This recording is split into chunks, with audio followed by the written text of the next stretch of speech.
لفظ اسرائیل عربی زبان کے لفظ ازرا اور ایل سے مل کر بنا ہے۔ ازرا کا مطلب ہے بندہ اور ایل کا مطلب ہے خدا، یعنی کہ خدا کا بندہ۔ ان کے بارے میں قرآن کریم میں سورہ سجدہ میں کچھ یوں بیان ہے، کہہ دو کہ موت کا فرشتہ جو تم پر مقرر کیا گیا ہے تمہاری روحیں قبض کر لیتا ہے، پھر تم اپنے پروردگار کی طرف لوٹائے جاؤ گے۔ ملک الموت کو ہی لوگوں کی روح قبض کرنے کی ذمہ داری دیے جانے کے پیچھے بھی ایک واقعہ موجود ہے۔ جب حضرت آدم علیہ السلام کی تخلیق کا وقت آیا تو اللہ تعالیٰ نے حضرت جبرائیل علیہ السلام کو زمین سے مٹی لانے کا حکم دیا۔ حضرت جبرائیل علیہ السلام زمین پر اس جگہ پر آئے جہاں آج خانہ کعبہ موجود ہے اور وہاں سے خاک اٹھا لی، لیکن زمین نے انہیں قسم دی کہ خدارا یہ خاک لے کر مت جاؤ، کیونکہ اس سے جو خلیفہ پیدا ہوگا اس کی اولاد بہت گناہگار ہوگی، اس پر اللہ تعالیٰ کا عذاب بھی نازل ہوگا، اور میں بھی اللہ تعالیٰ کی تخلیق ہوں اور یہ جانتی ہوں کہ میں اس قدر عذاب برداشت نہیں کر سکتی۔ اس بات کو سن کر جبرائیل علیہ السلام وہ خاک لیے بغیر واپس آ گئے، جس کے بعد میکائیل علیہ السلام اور پھر اسرافیل علیہ السلام کو بھیجا گیا، لیکن وہ بھی اس خاک کو لیے بغیر واپس آ گئے۔ لیکن جب ملک الموت کو بھیجا گیا تو زمین نے ان سے وہی کہا جو اس سے پہلے 3 فرشتوں سے کہا، لیکن ملک الموت نے فرمایا کہ تو مجھے جس رب کی قسم دے دی ہے میں بھی اسی رب کے حکم سے آیا ہوں اور یہ خاک لے کر ہی جاؤں گا، لہٰذا انہوں نے ایسا ہی کیا۔ تب اللہ پاک نے فرمایا کہ اسرائیل تمہارا دل ان معاملات کے اندر بہت سخت ہے کہ تم کسی بھی شخص کے ماتم منانے پر یا قسم دینے پر یا پھر کسی کو روتا دیکھ کر اپنا فیصلہ بالکل نہیں بدلو گے، لہٰذا اس خاک سے پیدا ہونے والی مخلوق کی روح قبض کرنے کا ذمہ میں تجھے دیتا ہوں۔ حضرت اسرائیل علیہ السلام نے فرمایا کہ اللہ تعالیٰ پھر تو آدم کی اولاد مجھے اپنا دشمن سمجھے گی۔ اللہ تعالیٰ نے فرمایا فکر مت کرو، میں ہر کسی کے موت کی وجہ مقرر کروں گا، لہٰذا وہ خود کا اس کا قصوروار جانیں گے نہ کہ تمہیں۔ سفر معراج پر اللہ کے نبی صلی اللہ علیہ وآلہ وسلم نے ملک الموت کو اپنی اصلی صورت میں دیکھا تو ان کے 4 منہ تھے۔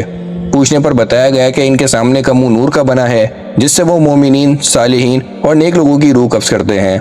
جبکہ پیچھے کا منہ آگ کا بنا ہے جس سے وہ کفار اور مشرکین کی دردناک طریقے سے روح قبض کرتے ہیں۔ ان کا دایاں منہ غضب سے بنا ہے جس سے وہ گناہگار ایمان والوں کی، جبکہ بایاں منہ قہر کا بنا ہے جس سے وہ منافقین کی روح قبض کرتے ہیں، جبکہ ان کی جسامت اتنی بڑی ہے کہ اگر ایک قدم مشرق میں ہو تو دوسرا مغرب میں ہوگا۔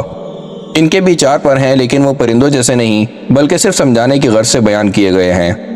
ان کے پاؤں زمین پر جبکہ ان کا سر آسمانوں سے اوپر بلند ہے جس کا انسانی عقل تصور بھی نہیں کر سکتی۔ انبیاء کرام اور نیک لوگوں کی روح قبض کرنے کے لیے یہ خود حاضر ہوتے ہیں، جبکہ عام لوگوں کی روح قبض کرنے کے لیے ان کے نمائندے کام سر انجام دیتے ہیں۔ کائنات میں واحد ایک ایسی ہستی ہمارے پیارے نبی حضرت محمد صلی اللہ علیہ وآلہ وسلم کی ہے جن کی روح کو قبض کرنے سے پہلے ملک الموت کو یہ حکم تھا نہ تو میرے محبوب کی اجازت کے بغیر ان کے گھر میں داخل ہونا اور نہ ہی ان کی اجازت کے بغیر ان کی روح قبض کرنا، بلکہ اگر وہ دنیا میں رہنا چاہیں تو رہنے دینا، ورنہ بتا دینا کہ اللہ تعالیٰ ان کی ملاقات کے شوق میں ہے، لہٰذا اجازت ملنے پر آپ صلی اللہ علیہ وآلہ وسلم کی روح کو قبض کیا گیا، ورنہ یہ اعزاز نہ کسی نبی کو ملا ہے نہ کبھی ملے گا۔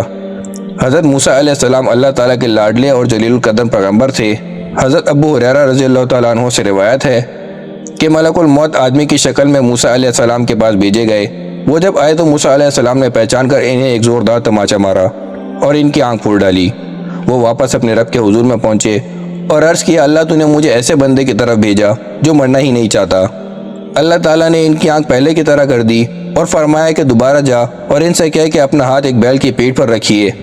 اور پیٹھ کے جتنے بال آپ کے ہاتھ تلے آ جائیں ان کے ہر بال کے بدلے 1 سال کی زندگی دی جاتی ہے۔ موسیٰ علیہ السلام تک جب اللہ تعالیٰ کا یہ پیغام پہنچا تو آپ نے کہا کہ اے اللہ پھر کیا ہوگا؟ اللہ تعالیٰ نے فرمایا کہ پھر بھی موت آنی ہے۔ موسیٰ علیہ السلام بولے تو پھر ابھی کیوں نہ آ جائے؟ پھر انہوں نے اللہ پاک سے دعا کی کہ انہیں پہاڑ کی مار پر ارض مقدس کے قریب کر دیا جائے۔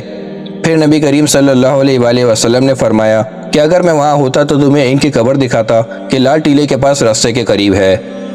حضرت سلیمان علیہ السلام کے دور میں ایک شخص بڑے دربار کے اندر ظاہر ہوا اور معمول کے مطابق دربار لگا ہوا تھا،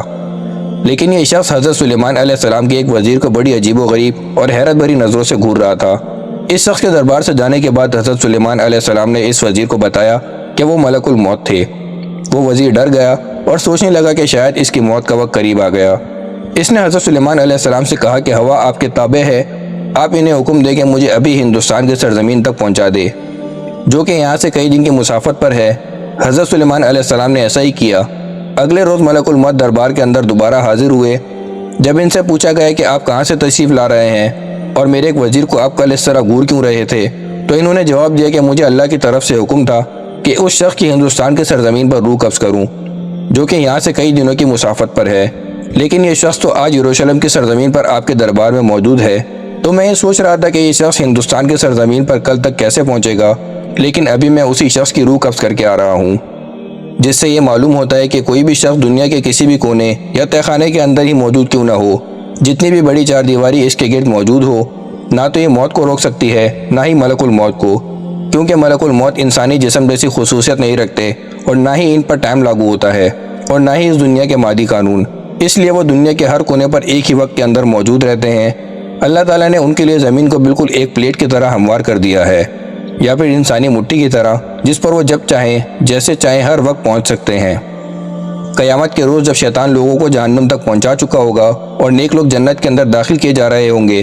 تب شیطان سمجھ جائے گا کہ اس کی موت کا وقت بھی قریب آ چکا ہے اور اللہ تعالیٰ نے اسے قیامت تک کی جو زندگی دی تھی اس کا وقت اب ختم ہو گیا، لہٰذا وہ ڈر کے مارے سمندر کے ایک حصے سے غوطہ لگا کر دوسرے حصے سے باہر نکلے گا،